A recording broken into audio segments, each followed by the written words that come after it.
Bonsoir à toutes et à tous. C'est toujours un plaisir de vous retrouver chaque mercredi quand il sont 15 heures pour votre émission de jeunesse, 50 minutes entre nous. J'espère que vous vous portez bien. Avec l'avènement de l'Internet et des réseaux sociaux, ils sont nombreux aujourd'hui, ces personnes se disant coach ou mentor. Vous entendrez coach matrimonial, coach en entrepreneuriat, en développement personnel et que sais-je encore. Aujourd'hui, certaines personnes ou une grande partie de la jeunesse à la recherche justement d'un repère se laisse parfois ou souvent influencer par cela. Nous, aujourd'hui, nous posons la question de savoir, peut-on accorder la crédibilité à ces, on va mettre ça entre guillemets, à ces coachs? Quel impact ont-ils aujourd'hui sur la jeunesse? Voilà sur quoi notre réflexion va porter sur ce mercredi. Et pour en parler, j'ai 4 amis sur plateau, aujourd'hui un plateau masculin on va dire. Bonsoir et bienvenue. Bonsoir. Comment vous vous portez? Bien. Moi je vais aussi très bien. On va se présenter pour les téléspectateurs. C'est vrai que c'est des visages familiers. Bonsoir chers téléspectateurs, je suis Roger Désir Kamako. Bonsoir à tous ces bacheliers qui ont hier décroché le baccalauréat. Alors moi je suis Jean, bienvenue au bachelier à l'université de Lomé et à Cara. Merci beaucoup. Moi je suis Kefas. Benjamin Renaud, c'est encore moi. C'est un plaisir de partager encore le plateau. On va parler de coaching, on va parler de mentorat. Soyez scotchés jusqu'à la fin. Merci d'avoir accepté notre invitation. Nous allons partir pour la transition et revenir pour le débat.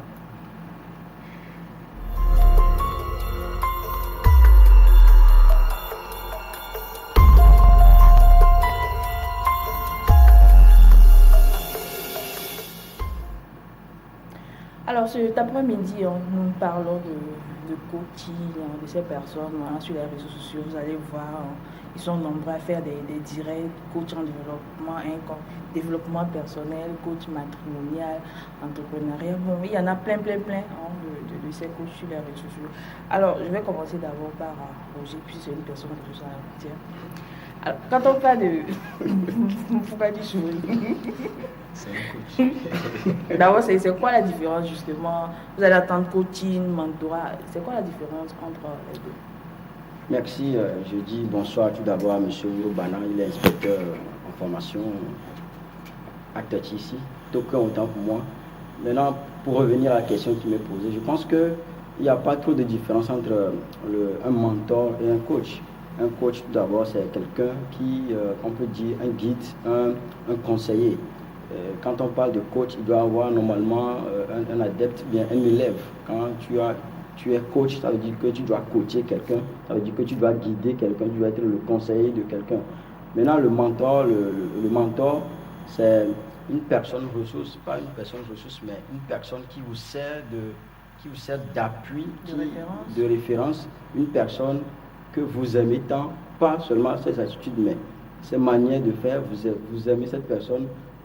Quand on dit que vous aimez cette personne, ça ne veut pas dire que vous aimez, c'est pas sa beauté que vous admirez, mais vous aimez sa façon sa manière de vivre dans la société, vous aimez sa manière de vivre dans un domaine donné. Et quand on prend par exemple le domaine d'entrepreneuriat, ça veut dire que vous aimez la vision de la personne, ça veut dire que vous aimez la manière de gérer la gestion de l'entreprise, la manière de gérer l'entreprise de cette personne.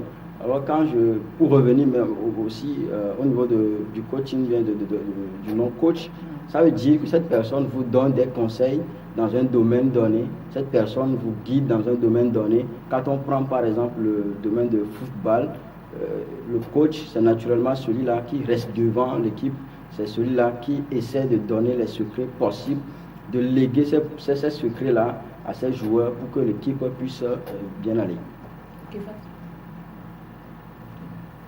Merci bien. Je dirais, mon frère a dit beaucoup de choses. Exactement, entre un coach et un mentor, il n'y a pas cette différence. Sauf que un coach, d'abord, lui, il faut qu'il soit formé. Il faut qu'il soit formé dans un domaine donné. Quand nous prenons les coachs, ça a commencé par les équipes de football. Et c'est à partir du fin 21e siècle que ça a commencé par rentrer dans les entreprises et après dans pratiquement toute activité donnée. Je dirais qu'au début, les coachs, c'était des personnes qui étaient là pour conseiller et guider les gens pour une fin donnée, un but. Et un coach est à un temps limité par rapport à un mentor. Mais il faudrait de constater qu'actuellement, avec le manque de boulot, tout ça là, tout le monde maintenant veut devenir coach. On se forme 1, 2, 3 semaines et puis on se dit coach. Ou soit on a été sous quelqu'un et on a eu 2, 3 notions et on se dit coach pour pouvoir aussi en profiter. Maintenant, parlant de mentor, je dirais que quand nous allons prendre l'étymologie du mot mentor, ça vient d'abord de l'héros. Donc quelqu'un qui était héros dans l'Empire d'Athènes, les héros, après maintenant, les gens les inspirent et eux aussi, ils veulent que quelqu'un fasse comme lui. D'abord, même quand tu vois un héros, qui est là, tu veux faire comme lui, tu es obligé de faire ce qu'il te dit. Tu n'as pas à t'inquiéter parce que tu veux devenir comme lui. Par rapport à un coach, quand je prends dans les équipes, un coach n'est pas tellement libre de faire tout ce qu'il veut. Le président peut lui proposer, fais-moi jouer tel, parce que le président est au-dessus de lui. Mais parlant de mentor, lui-même, il est l'héros et personne ne peut lui dire fais ci. Il fait ce que lui, il a, ou bien il voit que ça peut apporter un plus à la personne. Jean? Je pense que les amis ont dit l'essentiel sur les 2 aspects, sinon les 2 notions de l'ordre du jour. Mais je pense qu'un coach, c'est quelqu'un déjà qui connaît quelque chose et qui est prêt à transmettre. En ce sens, vous pouvez coacher quelqu'un. Si vous connaissez quelque chose, vous pouvez transmettre cette dernière à quelqu'un qui ne le connaît pas, ou bien à quelqu'un qui connaît mais ne sait pas comment l'arranger. Donc vous êtes là en tant que coach pour arranger les aspects de ce que la personne maîtrise de façon générale, vous le cadrez. C'est là qu'on en vient aux coachs, aux entraîneurs des équipes. Pratiquement les joueurs savent déjà jouer, mais ne savent pas comment faire les passes, quel schéma mettre en place. Parce que dans les foot, on peut jouer 4-4-2, 2-2, jusqu'à il y a des schémas que les entraîneurs mettent en place. Les joueurs déjà, eux, savent jouer. Donc les coachs viennent également dans le domaine de l'éducation. L'enfant ne sait pas quel cours apprendre avant le suivant. Donc le coach vient pour dire, vous êtes en série littéraire, concentrez-vous plutôt sur telle matière. Ce sont des matières complémentaires. Donc c'est quelqu'un qui, en quelque sorte, essaie de mettre de l'ordre dans quelque chose qui est désordonné. Parlons du mentorat. C'est quelqu'un qui a mené une vie et cette vie-là vous convient. Et vous vous dirigez vers lui pour lui demander d'être votre mentor. Et il peut refuser de vous porter son mentorat. Il peut refuser parce que d'abord, pour aider quelqu'un à devenir comme soi, il faut d'abord voir la fondation que cette dernière a construite. Donc si la personne voit qu'elle va avoir beaucoup de soucis à te mentorer, il peut refuser.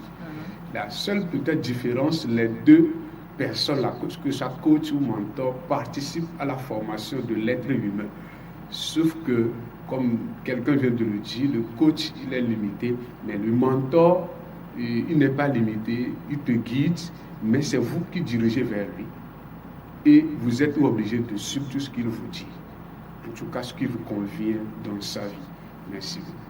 Mais il y a quelque chose à ajouter? Je pense que je ne dois qu'applaudir parce que les prédécesseurs ont dit l'essentiel. Mais je voudrais revenir sur ce que disait l'ami Képhas en m'approfondissant spécialement sur cette partie où il est encore parti dans l'étymologie des mots.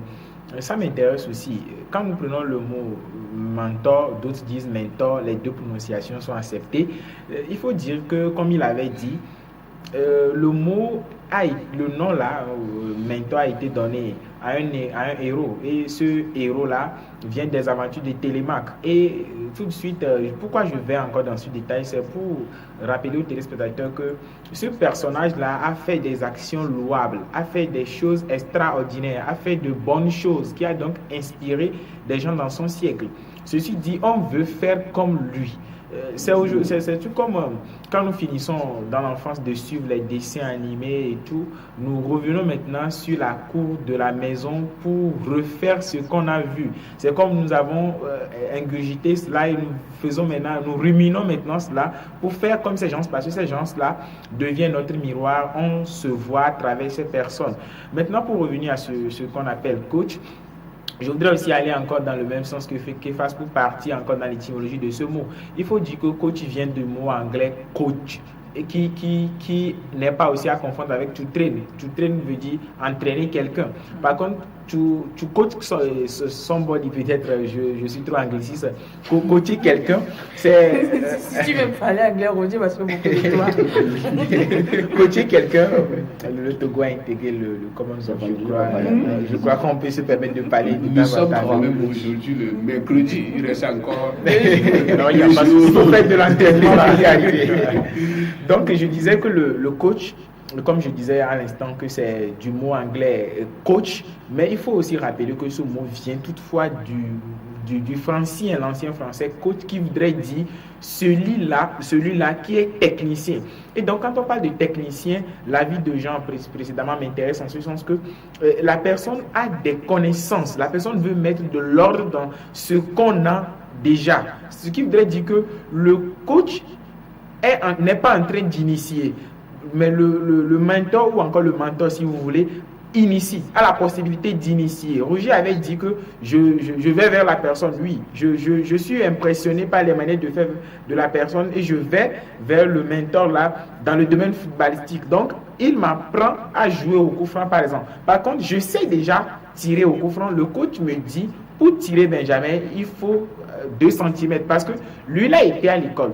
Ce que je voudrais aussi ajouter à ce que les prédécesseurs ont dit par rapport à la différence ou encore les divergences entre le coach et le mentor, c'est pour dire que le mentor n'a pas subi une formation, mais il a été à l'école de la vie, ou encore il a été à l'école de ce que nous appelons l'expérience. Par contre, on peut être coach, oui, dans un domaine sans avoir été mentor dans ce domaine. Je m'explique. On peut être par exemple coach. Il y a de ces coachs-là de grandes équipes de football qui n'ont pas été des joueurs célèbres. Ce qui voudrait dire qu'ils n'ont pas eu l'expérience de jouer sur des pelouses. Par contre, un mentor, forcément, a eu l'expérience. Il a traversé. C'est ce que Edgar Morin, ce célèbre philosophe-là, appellerait l'intelligence expériencée. Il a goûté à la chose. Voilà donc la différence qu'on peut avoir. Mais il faut dire que les deux sont extrêmement liés ou encore se ressemblent extrêmement. Alors, nous avons élucidé les deux concepts, coach et puis mentor. Venons à la réalité des choses. Aujourd'hui, sur les réseaux sociaux, vous allez voir, ils sont là, ils font des directs, coach en développement personnel. Moi, je me dis, est-ce que on peut accorder justement la crédibilité à ce genre de personnes? Je vais commencer par Képhas. Okay. Est-ce que d'abord ce qu'ils disent là, c'est vrai? Est-ce que c'est vrai? Bon, j'avais déjà dit ça. Que parlant de coach, hier, on avait de vrais coachs. C'est-à-dire que hier, c'était quand? Je parle de quand le coaching ça a commencé. C'est-à-dire que quand ça a commencé par les siècles passés, il y avait de vrais coachs. Mais maintenant, tout coach n'est pas coach pour l'avancée des personnes. Par exemple, quand je prends notre pays, le chômage est tellement grand que si tu es là, tu vois, bon, 1, 2, 3, bon, avec ça, je peux essayer de faire quelque chose. Tu commences par une personne. Tu peux avoir la chance et avec cette personne, ça va marcher. Elle ira dire et puis ainsi de suite, tu t'appelles coach. Or, en réalité, tu n'as pas suivi une formation en tant que telle. Et toi, tu es là. Ce n'est pas pour les personnes, mais en réalité, c'est pour toi. Et que tu es là, c'est pour avoir un gain, de quoi vivre avec. Donc, je dirais, bon, coach, en tout cas, à toi de voir qu'est-ce que la personne a vraiment. Parce qu'il y a certains, vraiment, ils sont là pour guider. Il y a d'autres, et la plupart actuellement, c'est pour leur propre bien. Et souvent, est-ce que tu suis ces personnes-là? Bon, moi, non. Pourquoi? Bon, moi, l'essentiel pour ma vie, j'essaie de le faire moi-même. Roger? Avant de me prononcer par rapport à cette décision de Kefas, je pense dire que le développement personnel, l'affaire de coaching par exemple, moi par exemple mon premier coach c'est moi-même, c'est ce que nous devons essayer de noter aujourd'hui. Notre premier coach c'est nous-mêmes, c'est-à-dire si aujourd'hui je veux aller à l'université, je dois être mon premier coach, mon premier conseiller, mon premier guide. Je dois être capable moi-même de discerner ce qui me va et ce qui ne me va pas. Maintenant, aujourd'hui, par rapport à la question, à la pluralité de ces coachs aujourd'hui, je pense qu'il a déjà dit, Kefas l'a déjà dit dans son analyse, c'est parce qu'aujourd'hui, il n'y a pas assez de boulot aujourd'hui que les jeunes se cherchent. Et tantôt, je vous dirais de vous méfier avec ces jeunes qui aujourd'hui ont l'art de convaincre.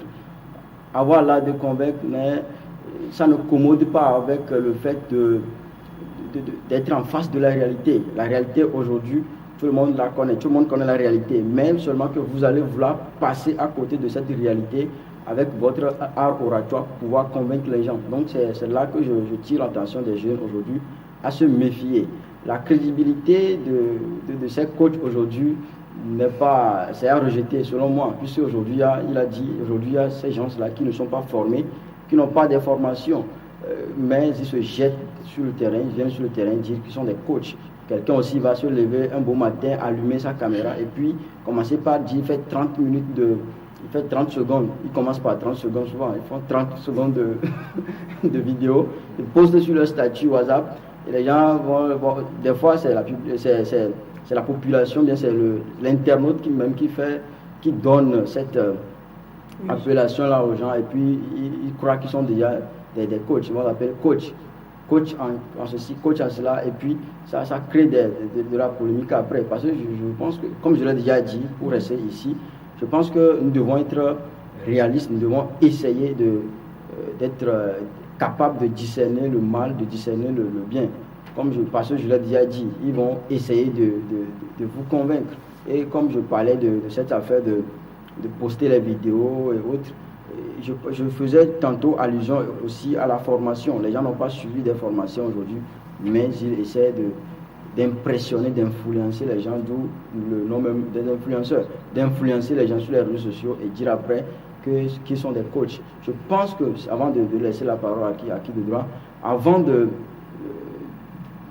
considérer quelqu'un comme coach, nous devons essayer d'aller dans le passé de cette personne, rester dans son présent. Parce que le futur, quant au futur, nous ne pouvons pas essayer de le connaître. Seul Dieu le connaît. Donc nous devons essayer d'aller dans le passé. Pourquoi? Parce que nous devons savoir la fondation. Quelqu'un faisait allusion tout de suite de la fondation de l'élève, de la dette. Nous devons essayer aussi de connaître la fondation de ces gens-là que nous appelons coachs aujourd'hui. Connaître leur fondation va nous permettre, autant pour moi, de savoir sur quelle base ils sont partis. Et si nous connaissons leur fondation, nous devons essayer également de faire une comparaison avec leur vie actuelle. Et faire cette comparaison, je pense qu'il y a des gens aujourd'hui qui essaient de nous présenter leur vie de luxe. Vous n'avez pas une voiture par exemple, mais vous allez essayer d'impressionner les gens, d'influencer les gens, louer même la voiture pour que les gens croient que vous êtes un monsieur à voiture. Maintenant, avant de laisser la parole également à qui de droit, je vais la laisser tantôt. Je vais revenir à ce fait. Pour les coachs aujourd'hui, je ne sais pas pourquoi le terme développement personnel me vient. Peut-être que tu es coach en développement. Non, parce que j'ai tant suivi les coachs en développement personnel. Ces coachs-là, les coachs aujourd'hui, les vrais coachs, les coachs crédibles à qui nous devons donner notre crédibilité, ils ne sont pas éphémères. Alors, Roger a dit qu'il faut aller dans le passé de la personne, voir si la personne a... Est-ce que peut-être le CV le curriculum vitae de la personne peut-être se trouve dans les réseaux, sur les réseaux sociaux, ou bien on va taper Google pour savoir si la personne... Je ne sais pas comment est-ce qu'il faut mener justement ces recherches pour voir si cette personne, ce qu'elle dit, ou bien elle a la crédibilité dans ce qu'elle fait. Comment est-ce qu'il faut faire?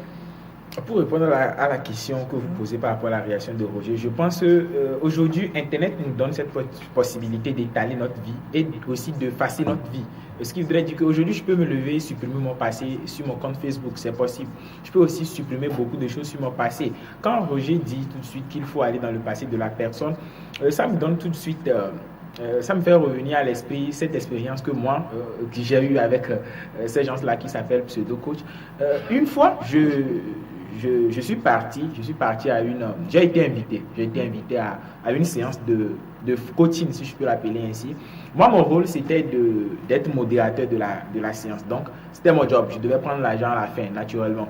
Donc, quand j'étais parti, moi, tout ce qui est coaching, ça m'intéresse aussi. Parce que je me dis, si on a de l'expérience à partager, je ne vois pas pourquoi je ne vais pas y aller. Peut-être que il va parler durant 25 minutes, mais il y aura peut-être 2 minutes qui vont m'intéresser. Et donc, je devais suivre aussi. Je suivais. Et à la fin, moi, ce qui m'a beaucoup marqué jusque-là, c'est qu'à la fin, c'est moi qui ai dépanné le monsieur de l'endroit de coaching vers un autre endroit B. C'est un fait qui m'a beaucoup marqué. Souvent, quand je le dis, les gens rient ou encore les gens disent « Non, mais c'est pas réel. » Mais je me dis, si j'avais la possibilité de filmer l'action, j'allais filmer et aujourd'hui en faire une preuve. Parce que le jour-là, qu'est-ce que le monsieur avait fait? On avait fait un exercice. L'exercice consistait à écouter une chanson ou encore une mélodie, je ne sais pas comment l'appeler, une mélodie, je ne suis pas spécialiste du domaine, donc mélodie, je l'appelle mélodie. On devait écouter une mélodie qui devait nous ramener dans un état d'esprit de quiétude et qui devait nous permettre de penser à nous-mêmes. Et donc le monsieur nous avait amené à penser à ce que nous souhaiterions faire dans quelques années. J'avoue que j'ai aimé, j'ai été séduit par sa manière de faire. Mais le monsieur devait aussi amener les gens, parce qu'il y avait de grandes personnalités qui étaient aussi à ce rendez-vous, il devait aussi amener les gens là à atteindre certains niveaux. Moi, j'ai beaucoup pensé à quelque chose quand Roger parlait de leur crédibilité. Je me suis dit, chez moi, on dit une personne qui veut t'offrir une casquette doit en avoir. Et donc, tu n'as pas de casquette, mais tu veux m'offrir une casquette. Parce que tu veux m'aider à avoir une casquette, mais toi, tu n'as pas encore la casquette. Moi, déjà, je mets déjà la crédibilité de cette personne-là en jeu, sans pour autant avoir recours à son passé. Peut-être que mon jugement serait un jugement hâtif, ou encore un jugement a priori, mais je me permets de le faire. Parce que je me dis déjà, le jour-là, il m'avait dit si j'allais allonger cette voie-là, j'ai dit oui, mais je l'ai pris et je l'ai déposé à cet endroit-là. Je me dis, bien sûr, monsieur ne voulait pas venir avec son véhicule et tout. Parce que d'emblée, vous convenez avec moi, oui, déplacement. Parce que d'emblée, vous convenez avec moi qu'une personne qui est capable de vous aider à avoir une voiture doit néanmoins avoir un vélo ou encore une bicyclette, une mobilette. Donc, quand cette personne-là n'arrive pas déjà à atteindre ce niveau, je pense qu'on n'a plus besoin d'avoir recours à son passé. Maintenant, pour revenir à la question qui était posée à Kefa et Roger tantôt, je voudrais aussi en parler. Est-ce qu'aujourd'hui, ces coachs-là sont crédibles? Je viens de donner un exemple. Aujourd'hui, les gens se laissent berner par certaines choses aussi facilement. Moi, par exemple, je vais encore parler de moi. Quand je fais un post sur mon mur WhatsApp, c'est-à-dire je poste quelque chose sur mon mur WhatsApp, en moyenne, j'ai 50 personnes qui le voient en 24 heures. C'est-à-dire, et pendant ces vacances, ça va jusqu'à 200, 300. Et il y a certaines personnes qui me disent, je disais à un ami avant de venir à l'émission ce soir que il y a un jeune garçon qui m'appelle souvent mentor, je lui dis non, je ne suis pas ton mentor. Voilà pourquoi quand Jean disait qu'on peut refuser ce rôle-là, je suis tout à fait d'accord. Aujourd'hui, l'influence que nous avons sur les gens fait que nous arrivons facilement à manipuler ces gens-là. Nous nous souvenons encore quand on a ces grands frères qui avaient déjà mis pied au lycée et que nous, on était peut-être au couple, mais quand ils revenaient, ils avaient cette manière fantasmagorique-là de nous raconter la vie d'apprentissage d'allemand et d'espagnol. Et il y a de ces gens-là qui nous faisaient croire des choses utopiques. C'est quand nous, on est aussi arrivés à l'époque, là, ou à l'étape, là, qu'on voyait que ces choses-là n'étaient pas comme ces gens voulaient nous faire croire, ces choses-là.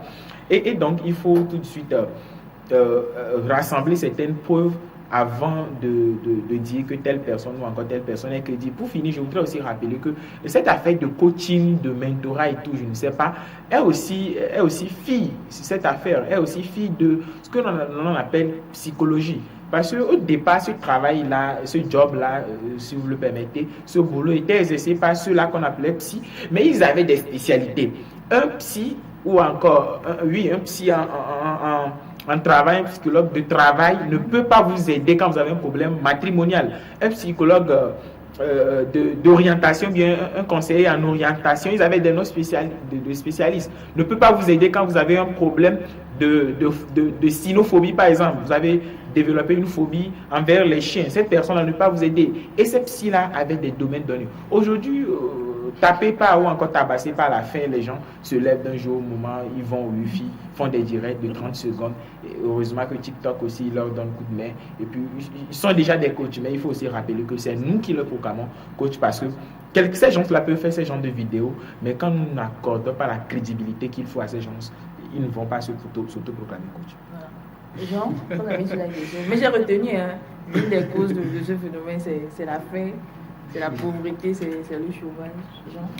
Ok, je pense que les prédécesseurs ont beaucoup dit sur la question, mais moi je voudrais d'une part relever que ces manières de faire sont peut-être la conséquence directe de ce qu'on peut appeler chômage, du manque d'emploi. Parce que je m'explique, quelqu'un qui a de l'emploi, qui va au boulot de 7 heures, ne peut pas se permettre d'aller allumer sa caméra et commencer par faire un direct. C'est parce que la personne n'a rien à faire. Et si cette personne a la volonté, la personne veut aider la jeunesse, justement. La personne veut aider la jeunesse comment? Parce qu'il n'y a vraiment pas d'école aujourd'hui où vous allez aller à l'université, on va vous dire spécialité coaching. Il n'y a pas ça. C'est là que ça manque vraiment de crédibilité. C'est là que ça manque vraiment de crédibilité. Parce que moi, c'est un mécanisme que je n'arrive toujours pas à comprendre. Quelqu'un qui allume sa caméra, vous allez voir, vous êtes connecté, vous voyez en direct. Elle est en direct. Je ne vais jamais m'abonner. C'est un. Deux, il a dit quelque chose qui m'a plu. Le premier coach, c'est nous-mêmes. Le premier coach, c'est nous-mêmes. On peut apprendre comment manipuler caméra, téléphone. Mais si vous n'êtes pas intéressé, vous n'êtes pas passionné, vous n'y arriverez jamais. C'est pour cette raison que moi, je pense qu'il faut déjà remonter, peut-être dans les années 2000, pour voir si vous allez sur l'Internet, vous verrez ce genre de personnes-là. Mais dans les années 2000, le taux de chômage était plus bas qu'aujourd'hui. Et au fur et à mesure que le taux augmente, il y a des bêtises qui augmentent et qui suivent au même moment. Donc c'est l'occasion de dire pourquoi ces gens-là, il faut se poser la question, pourquoi ces gens-là se donnent le temps de faire ça sur les réseaux. Si on arrive à diagnostiquer ce problème, on comprendra la situation. Mais moi je pense que c'est manque d'emploi. Deux, il y a certaines personnes qui pensent que la vie est tellement facile, donc quand vous allez sur quelqu'un qui vous dit embêtez votre femme ou embêtez votre mari parce qu'il n'est pas en mesure de vous donner 5 000 par jour, parce que c'est ce qu'elles font sur peut-être les femmes, les hommes, coachs, là, c'est ce qu'elles font. Mais c'est de l'aberration. C'est pourquoi je pense que nous, jeunes, vieux et parents, on est censé à ne plus suivre ces genres d'histoires. On est censé à ne plus suivre ces genres d'histoires. Deuxième niveau, je qualifie cela d'anarque. Parce qu'aujourd'hui, il suffirait juste d'avoir un certain nombre de vues et puis vous êtes payé. Oui. Exact. Il suffirait juste d'avoir un certain nombre de vues sur les réseaux sociaux, vous êtes payé. Et qu'est-ce que vous pouvez développer encore? Quand vous faites ce direct-là, vous êtes en contrat avec les sociétés. Par exemple, Vlisco. Vous portez le pan Vlisco. Vous faites direct, il y a 3000 personnes qui arrivent pour suivre votre direct. Il y a Vlisco qui vous paie, puis il y a l'Internet qui vous paie également. Au final, ceux qui suivent la formation pour que lui soit payé, qu'est-ce qu'eux ils gagnent dedans? La connaissance. Non, quelle est la connaissance? Parce qu'au final, vous ne pouvez pas mettre en application tout ce qu'ils vous disent sur les réseaux. Vous ne pouvez pas mettre ça en application. Tout le monde est capable aujourd'hui de développer des thèses pas possibles pour convaincre les gens. Mais alors justement, je voulais poser cette question. Est-ce que le fait seulement de convaincre son éditoire suffit d'être coach? Non. En fait, tout le monde peut bien parler. si vous le voulez. Si vous êtes juriste. Tout le monde peut bien parler. Il a été aussi question du niveau de ceux avec qui vous discutez. C'est le niveau là que vous allez vous aussi adopter. Mais je pense que l'État, c'est pourquoi moi j'aime les États-Unis d'Amérique. Il y a un mécanisme, il y a une disposition qui encadre tout ce qui est transité sur les réseaux. Si ça n'est pas compatible à la vie de la société américaine, ça ne passe pas. Ça ne passe pas. Aujourd'hui, on peut développer cette technologie-là. On a besoin de ces gens-là pour faire des formations en sciences pour développer des technologies comme ça. Parce que non seulement, ce ne sont pas des coachs, mais les gens appliquent ce qu'eux ils disent sur les réseaux et ça empoisonne, ça tue les gens. Parce qu'il suffirait juste d'aller suivre un coach en matrimonial. Vous allez voir qu'une femme ou un homme qui suit ça finira par quitter sa femme ou la femme quitter son homme. Parce que Amoshida ou parce que X aurait dit que l'homme doit être en mesure de faire ça chaque jour. Moi, je suis, en tout cas, avec peut-être les gens comme Jean, et ça ne... Ça ne peut pas passer, et c'est pourquoi je réitère que ça n'a pas de crédibilité. Et s'il y a quelque chose, peut-être s'ils nous suivent, moi je ne les considère pas. Et s'il y a, je mets au défi quiconque parmi eux, qui peut me mettre en difficulté avec une thèse que ce qu'il fait n'est pas mauvais, ou bien ce qu'il fait est irrecevable. Je mets au défi n'importe quel coach. Un coach en entrepreneuriat, vous allez le voir, il portera la même cravate toute la semaine. Coach en développement personnel, lui-même, comme vous venez de le dire, n'a même pas de moto. Coach en quoi? Au final, on arrive où? Coach en art oratoire. Ils vont vous vendre des documents. Eux-mêmes, ils ne sont même pas en mesure de lire un livre de 300 pages. Mais ils vont aller copier-coller des discours des gens pour venir compiler dans un livre pour dire coach en art oratoire. Je m'en fous de ça. Le bon coach en art oratoire, c'est la lecture. Le bon coach en art oratoire, c'est la lecture. Parce qu'on peut bien vous apprendre à parler, mais ce n'est pas la personne là qui viendra conjuguer le verbe à votre place. C'est vous-même. Il faut aller apprendre les verbes à tous les temps possibles. Et là, vous serez à l'aise en parlant. Vous n'aurez même pas manque d'argent. Parce que l'expérience a prouvé. Les gens ont parlé de leur vie personnelle. Je pense que moi, j'étais déjà en deuxième année, je ne me rappelle même pas de l'année, où j'étais en mesure de mettre en difficulté l'inspecteur des hôtels publics du Togo devant le procureur. Je l'ai mis en difficulté parce que mon frère, aussi dans ses bêtises, est allé dans son auberge privée avec une autre femme. Et dans la mission, dans sa mission d'infidélité, il a garé sa moto et la nuit profonde, sa moto a été dérobée par les voleurs. Et moi, étant en deuxième année, à l'époque, je faisais déjà ce qu'on appelle droit de la responsabilité. J'ai appris que vous avez la garde de tout ce qu'on laisse chez vous. C'est l'hôtel qui a la garde de sa moto. Du moment où il est rentré, il n'est plus ressorti. Et le monsieur ne voudrait pas me comprendre. On a porté plainte. Et il est arrivé devant le CP, il a sorti de l'argent avec son titre. Et puis moi j'ai dit au CP, je ne vais pas m'arrêter. On a pris son enfant qui est gérant, on est venu au tribunal. Et devant le procureur, j'étais en deuxième année. Et j'ai dit au procureur que, monsieur le procureur, vous connaissez la loi. Moi je suis qu'un étudiant en droit, deuxième année. Mais voici ce que dit tel article. Je vais vous épargner de ça.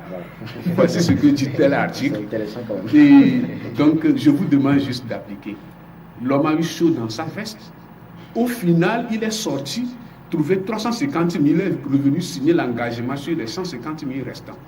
Il suffirait juste que j'ai peur devant le procureur le jour-là pour ne même pas parler ou bien ne pas savoir manipuler ce que je pense dans ma tête. Parce que mon frère, d'abord, il bégaye, ne peut pas parler et puis il ne peut même pas se présenter devant le procureur.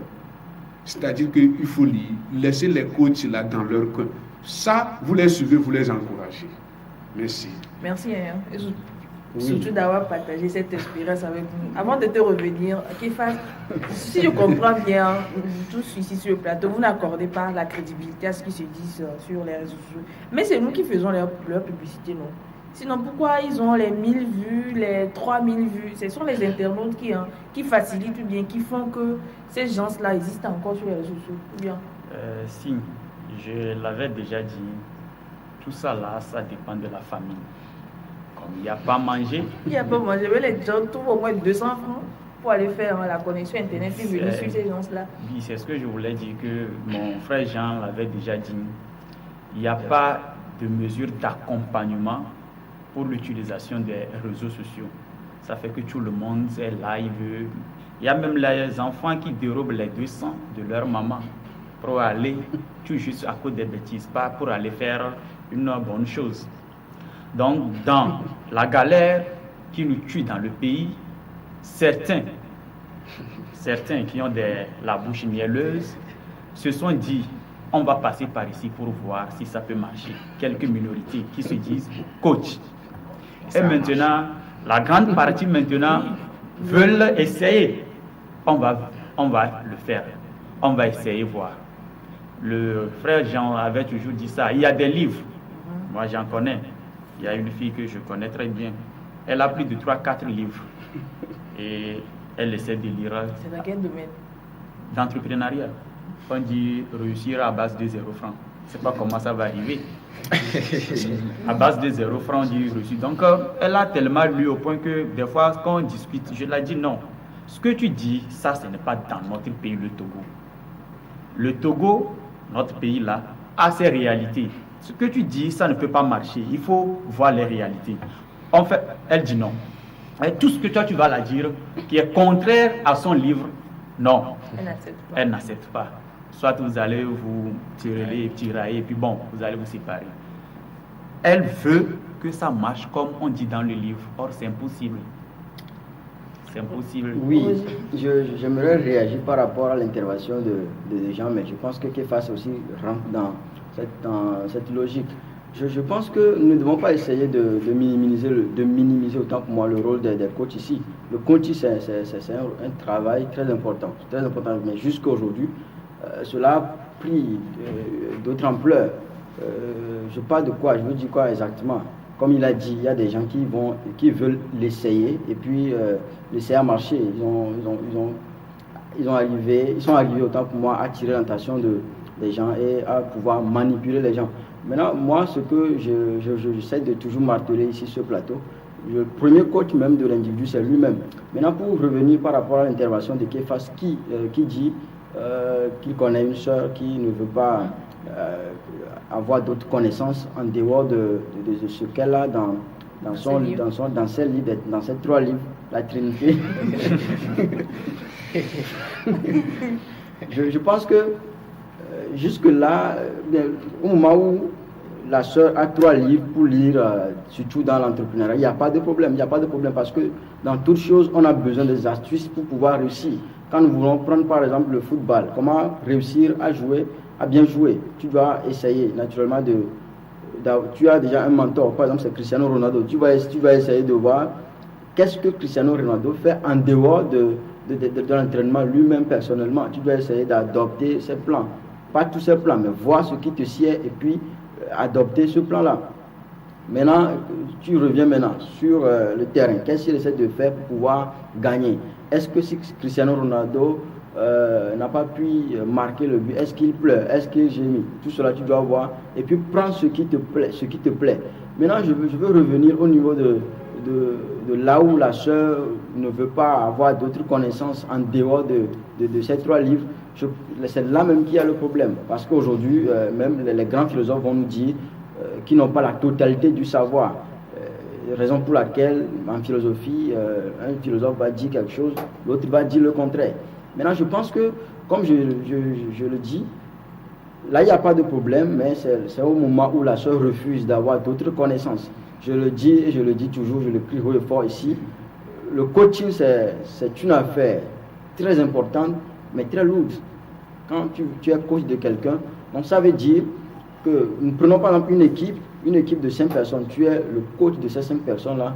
Si la vie de ces personnes n'a pas, si elles n'ont pas autant pour moi, ces personnes réussissent leur vie, alors tu en es responsable. Si elles ont réussi leur vie, tu es également la base de leur réussite. Maintenant, c'est là où je veux maintenant revenir au niveau de ces gens aujourd'hui qui ne savent que d'allumer leur caméra pour impressionner, pour faire de l'art oratoire. Ce que les prédécesseurs ont manqué de dire, c'est de confirmer qu'aujourd'hui, il y a aussi ces vrais coachs aujourd'hui qui, eux, je ne saurais le dire clairement, leur mission n'est seulement que d'avoir des ressources matérielles. Je ne saurais le dire. Il y aura quand même des gens. Mais il y a ces coachs-là, nous devons quand même reconnaître qu'il y a ces coachs-là. Qui font du sérieux, en fait. Oui, qui font du sérieux, qui essaient d'être en relation avec la réalité. C'est ce qui est aussi important. On ne va pas nous parler de l'époque archaïque, l'époque passée, des réalités de cette époque, mais aussi il faut que nous revenons à l'actualité, revenons à ce qui se passe actuellement. Il faut comprendre qu'au Togo actuellement, certaines choses ne sont pas permises, mais d'autres sont vraiment permises.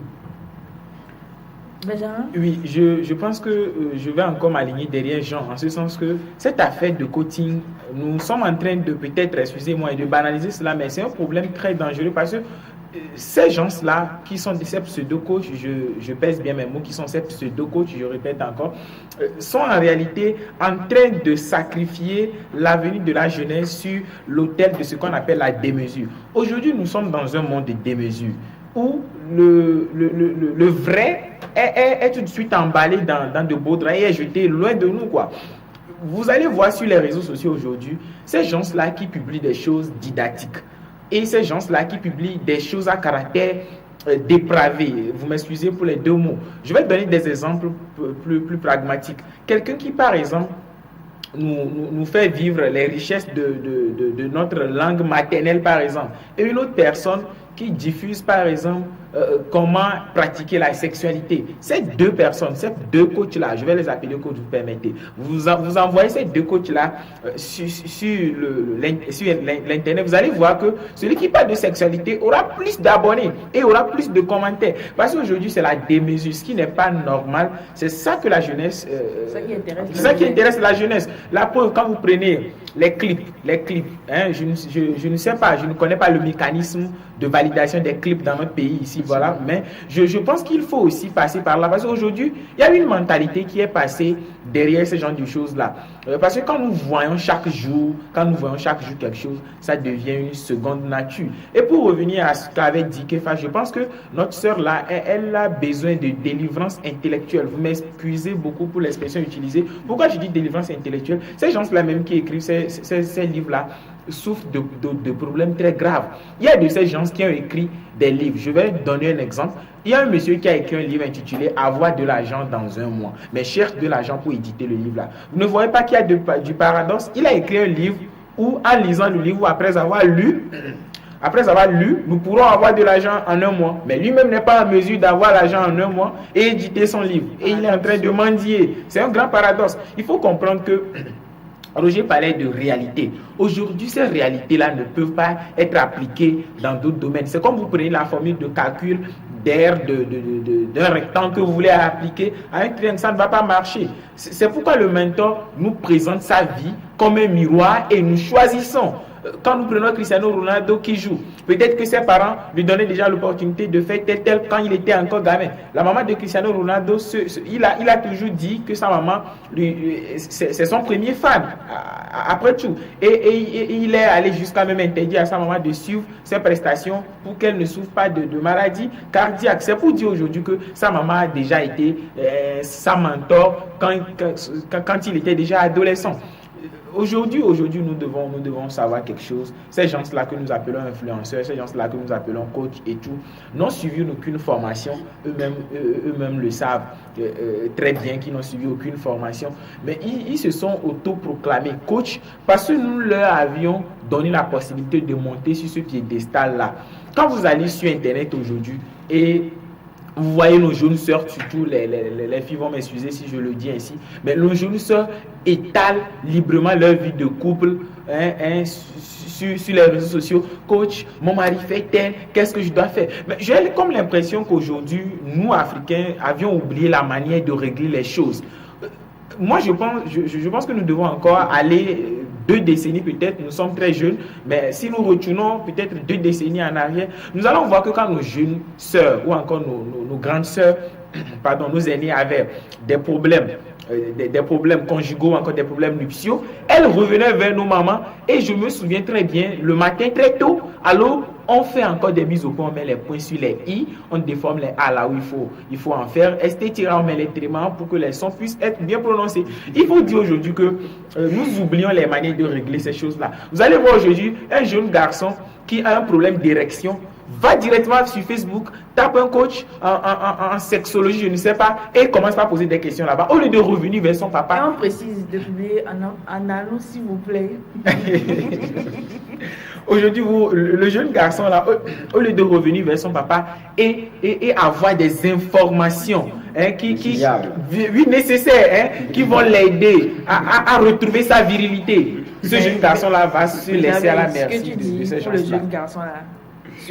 Prenez exemple sur toi. Si tu as un problème, est-ce que tu peux aller vers l'oncle ou bien vers le papa pour lui poser moi par exemple, je vais aller vers ma maman parce que je discute de la sexualité avec ma maman. Je crois que je l'avais dit une fois sur ce plateau. Ma maman, elle est plus ouverte par rapport à moi que mon papa. Je ne voudrais pas dire que je ne partage pas certaines informations confidentielles avec mon papa, mais je le fais plus avec ma maman et peut-être que certains se sentiront plus à l'aise en le faisant avec leur papa. Pourquoi pas? Avec un jeune frère qui est marié, je pense que j'avais dit à l'entame de cette émission que c'est celui qui a une casquette qui peut nous offrir une casquette. Un monsieur aujourd'hui qui te dit qu'il veut t'aider à régler ta vie de couple pendant que lui-même n'arrive pas à se marier. Vous ne voyez pas qu'il y a un paradoxe? Je trouve là qu'on va même parler de contraste. On n'arrive pas à régler nos propres problèmes et on veut régler le problème d'autrui. Et aujourd'hui, on se dit, je suis dans mon coaching, ça fait déjà telle année. Et je suis dans mon coaching, ça fait déjà telle décennie. Donc, partager. Et pour finir, pour rebondir sur ce que Roger a dit, on ne va pas quand même blâmer toutes ces personnes, mais il faut dire qu'ils sont à compter au bout du doigt, ces gens-là qui font ce travail-là de coaching ou de mentorat juste pour le plaisir. Parce qu'il y a de ces gens-là qui vont jusqu'à le faire en anonymat. Moi, je partage souvent la publication d'un monsieur que moi-même je ne connais pas. Il ne donne même pas son nom et il publie des choses de motivation.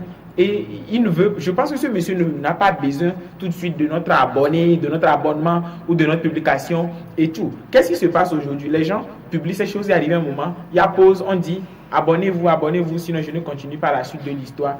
Aujourd'hui, la jeunesse, je l'ai dit, partagez, likez, sinon je ne vais pas dire la vérité. Aujourd'hui, la jeunesse est déformée, la jeunesse a besoin de repères. Justement, en parlant de la jeunesse, nous n'avons plus assez de temps, mais qu'est-ce que cette histoire de coaching a, quel est l'impact justement sur la jeunesse aujourd'hui?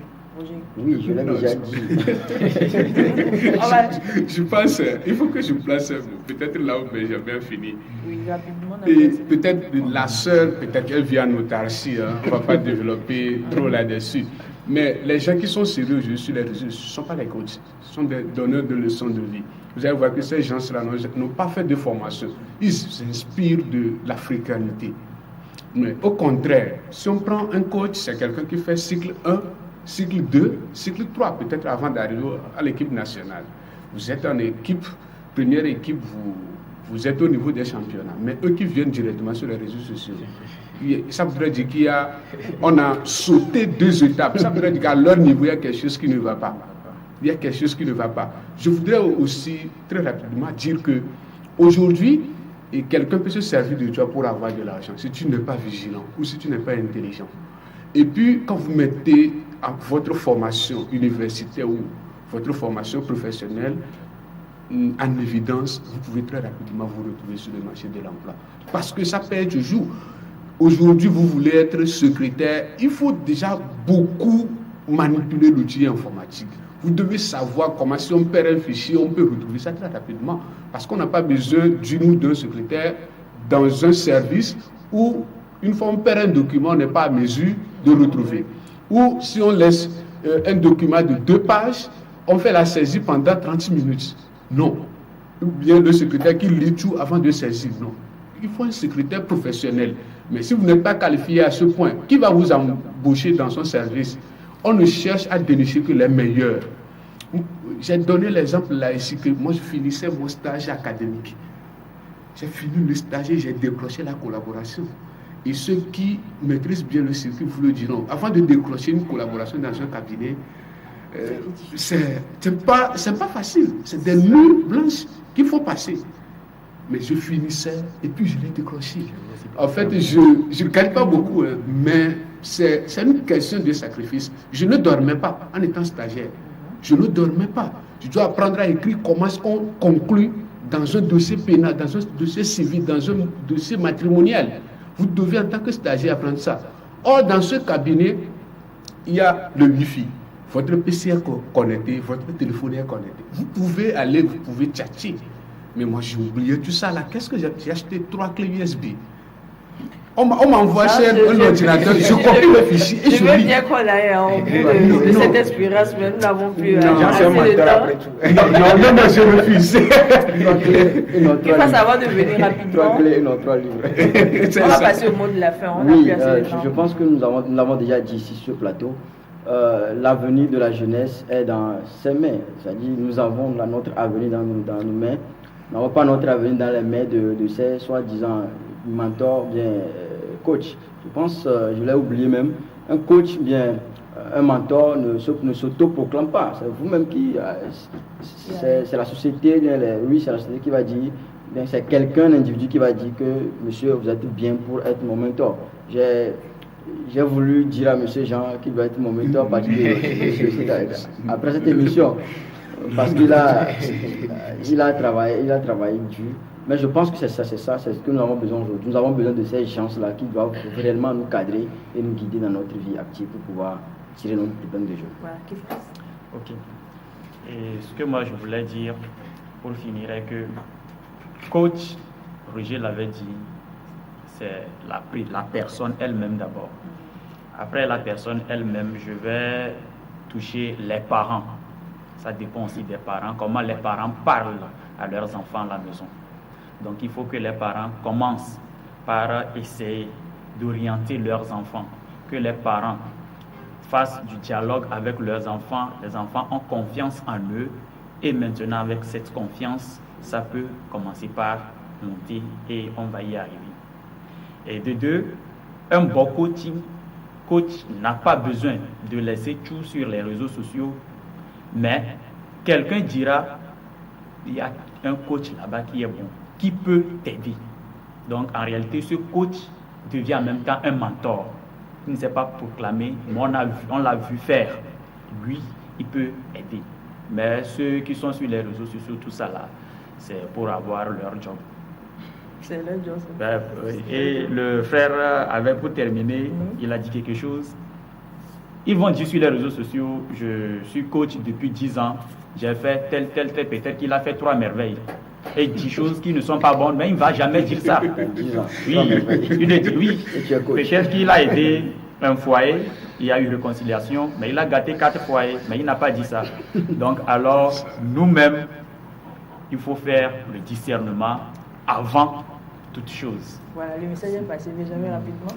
Ces pseudo-coachs, je réitère encore l'expression, vont beaucoup vous berner, vont vous faire croire des choses utopiques, mais vous devez être le coach, comme Roger l'a dit, de votre destin, votre devenir, c'est vous-même qui devez tracer cela. C'est pourquoi j'aime beaucoup les paroles de cet artiste-là, Omabi, que nous avons perdu malheureusement. Le hasard n'existe pas. Si quelque chose arrive, c'est que vous l'avez certainement planifié et que vous avez fait des efforts pour arriver là. Ceux que nous voyons aujourd'hui ont fait des efforts et nous devons aussi faire des efforts pour arriver là. Voilà, merci. Vous l'aurez donc compris, très chers téléspectateurs, le débat est intéressant, mais nous n'avons plus assez de temps justement pour le poursuivre. Nous allons partir donc pour la dernière rubrique, Top secret de la langue de Molière.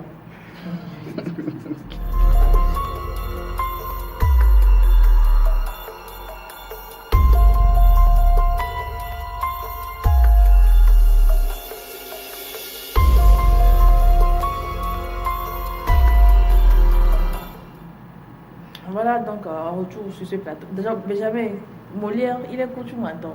En réalité, Molière, c'est mon mentor. Pourquoi? Parce que Molière ne s'est pas autoproclamé, il n'est pas de notre siècle. C'est moi qui suis allé vers Molière et je suis devenu adepte de Molière. Voilà, qu'est-ce qu'il a pour nous? Molière, comme d'habitude, nous rappelle encore certaines choses, certaines erreurs que nous faisons. En complicité avec la réalisation, nous allons partir pour l'expression du jour.